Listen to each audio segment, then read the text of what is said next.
Exodus chapter 25. Yahweh spoke to Moses, saying, Speak to the children of Israel, that they take an offering for me. From everyone whose heart makes him willing you shall take my offering. This is the offering which you shall take from them: gold, silver, bronze, blue, purple, scarlet, fine linen, goat's hair, ram skins dyed red, sea cow hides, acacia wood, oil for the light, spices for the anointing oil and for the sweet incense, onyx stones, and stones to be set for the ephod and for the breastplate. Let them make me a sanctuary, that I may dwell among them. According to all that I show you, the pattern of the tabernacle, and the pattern of all of its furniture, even so you shall make it. They shall make an ark of acacia wood. Its length shall be 2.5 cubits, its width 1.5 cubits, and 1.5 cubits its height. You shall overlay it with pure gold. You shall overlay it inside and outside, and you shall make a gold molding around it. You shall cast 4 rings of gold for it, and put them in its 4 feet. 2 rings shall be on the one side of it, and 2 rings on the other side of it. You shall make poles of acacia wood, and overlay them with gold. You shall put the poles into the rings on the sides of the ark to carry the ark. The poles shall be in the rings of the ark. They shall not be taken from it. You shall put the covenant which I shall give you into the ark. You shall make a mercy seat of pure gold. 2.5 cubits shall be its length, and 1.5 cubits its width. You shall make 2 cherubim of hammered gold. You shall make them at the 2 ends of the mercy seat. Make 1 cherub at the one end, and 1 cherub at the other end. You shall make the cherubim on its 2 ends of one piece with the mercy seat. The cherubim shall spread out their wings upward, covering the mercy seat with their wings, with their faces toward one another. The faces of the cherubim shall be toward the mercy seat. You shall put the mercy seat on top of the ark, and in the ark you shall put the covenant that I will give you. There I will meet with you, and I will tell you from above the mercy seat, from between the 2 cherubim which are on the ark of the covenant, all that I command you for the children of Israel. You shall make a table of acacia wood. Its length shall be 2 cubits, and its width 1 cubit, and its height 1.5 cubits. You shall overlay it with pure gold, and make a gold molding around it. You shall make a rim of a hand width around it. You shall make a golden molding on its rim around it. You shall make 4 rings of gold for it, and put the rings in the 4 corners that are on its 4 feet. The rings shall be close to the rim, for places for the poles to carry the table. You shall make the poles of acacia wood, and overlay them with gold, that the table may be carried with them. You shall make its dishes, its spoons, its ladles, and its bowls with which to pour out offerings. You shall make them of pure gold. You shall set bread of the presence on the table before me always. You shall make a lampstand of pure gold. The lampstand shall be made of hammered work. Its base, its shaft, its cups, its buds, and its flowers shall be of one piece with it. There shall be 6 branches going out of its sides, 3 branches of the lampstand out of its one side, and 3 branches of the lampstand out of its other side. 3 cups made like almond blossoms in one branch, a bud and a flower, and 3 cups made like almond blossoms in the other branch, a bud and a flower. So for the 6 branches going out of the lampstand, and in the lampstand 4 cups made like almond blossoms, its buds and its flowers, and a bud under 2 branches of one piece with it, and a bud under 2 branches of one piece with it, and a bud under 2 branches of one piece with it. For the 6 branches going out of the lampstand, their buds and their branches shall be of one piece with it, all of it one beaten work of pure gold. You shall make its lamps 7, and they shall light its lamps to give light to the space in front of it. Its snuffers and its snuff dishes shall be of pure gold. It shall be made of a talent of pure gold, with all these accessories. See that you make them after their pattern, which has been shown to you on the mountain.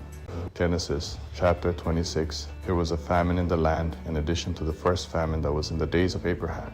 Isaac went to Abimelech, king of the Philistines, to Gerar.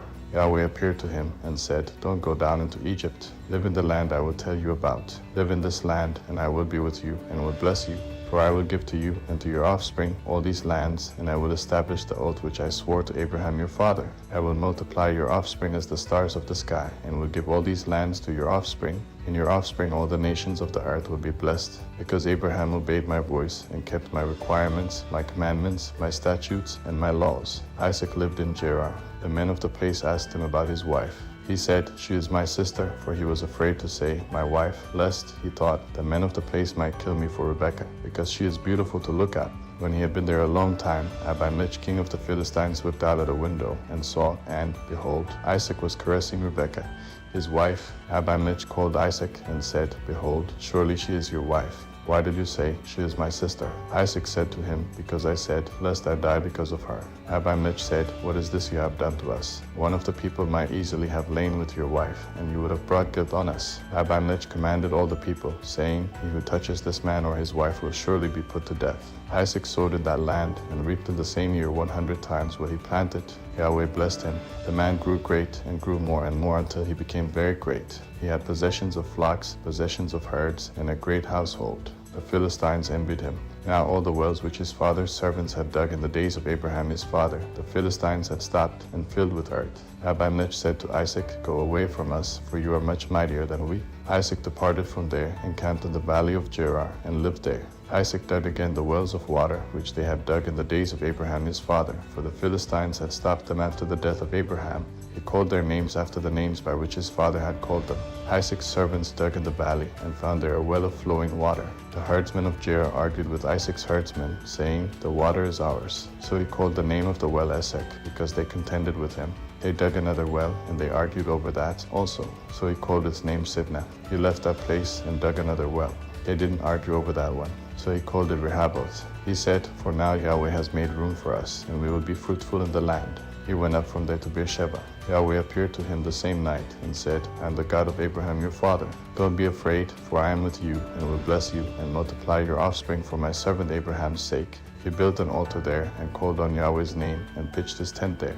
There Isaac's servants dug a well. Then Abimelech went to him from Gerar with Ahuzzath his friend, and Phicol the captain of his army. Isaac said to them, "Why have you come to me, since you hate me, and have sent me away from you?" They said, "We saw plainly that Yahweh was with you." We said, "Let there now be an oath between us, even between us and you, and let's make a covenant with you, that you will do us no harm, as we have not touched you, and as we have done to you nothing but good, and have sent you away in peace. You are now the blessed of Yahweh." He made them a feast, and they ate and drank. He rose up some time in the morning, and swore an oath to one another. Isaac sent them away, and they departed from him in peace. The same day Isaac's servants came and told him concerning the well which they had dug, and said to him, "We have found water." He called it Shiva. Therefore the name of the city is Beersheba to this day. When Esau was 40 years old, he took his wife Judith, the daughter of Beeri the Hittite, and Basemath, the daughter of Elon the Hittite. They grieved Isaac's and Rebekah's spirits. Exodus chapter 27. You shall make the altar of acacia wood 5 cubits long and 5 cubits wide. The altar shall be square. Its height shall be 3 cubits. You shall make its horns on its 4 corners. Its horns shall be of one piece with it. You shall overlay it with bronze. You shall make its pots to take away its ashes, and its shovels, its basins, its meat hooks, and its fire pans. You shall make all its vessels of bronze. You shall make a grating for it of network of bronze. On the net you shall make 4 bronze rings in its 4 corners. You shall put it under the ledge around the altar beneath, that the net may reach halfway up the altar. You shall make poles for the altar, poles of acacia wood, and overlay them with bronze. Its poles shall be put into the rings, and the poles shall be on the 2 sides of the altar when carrying it. You shall make it hollow with planks. They shall make it as it has been shown you on the mountain. You shall make the cord of the tabernacle. For the south side southward there shall be hangings for the cord of fine twined linen 100 cubits long for one side. Its pillars shall be 20, and their sockets 20, of bronze. The hooks of the pillars and their fillets shall be of silver. Likewise for the length of the north side there shall be hangings 100 cubits long, and its pillars 20, and their sockets 20, of bronze, the hooks of the pillars, and their fillets of silver. For the width of the cord on the west side shall be hangings of 50 cubits, their pillars 10, and their sockets 10. The width of the cord on the east side eastward shall be 50 cubits. The hangings for the one side of the gate shall be 15 cubits, their pillars 3, and their sockets 3. For the other side shall be hangings of 15 cubits, their pillars 3, and their sockets 3. For the gate of the court shall be a screen of 20 cubits of blue and purple and scarlet and fine twined linen, the work of the embroiderer, their pillars 4, and their sockets 4. All the pillars of the court around shall be filleted with silver, their hooks of silver, and their sockets of bronze. The length of the court shall be 100 cubits, and the width 50 throughout, and the height 5 cubits, of fine twined linen, and their sockets of bronze. All the instruments of the tabernacle and all its service, and all its pins, and all the pins of the court shall be of bronze. You shall command the children of Israel that they bring to you pure olive oil beaten for the light, to cause a lamp to burn continually. In the tent of meeting, outside the veil which is before the covenant, Aaron and his sons shall keep it in order from evening to morning before Yahweh. It shall be a statute forever throughout their generations on the behalf of the children of Israel.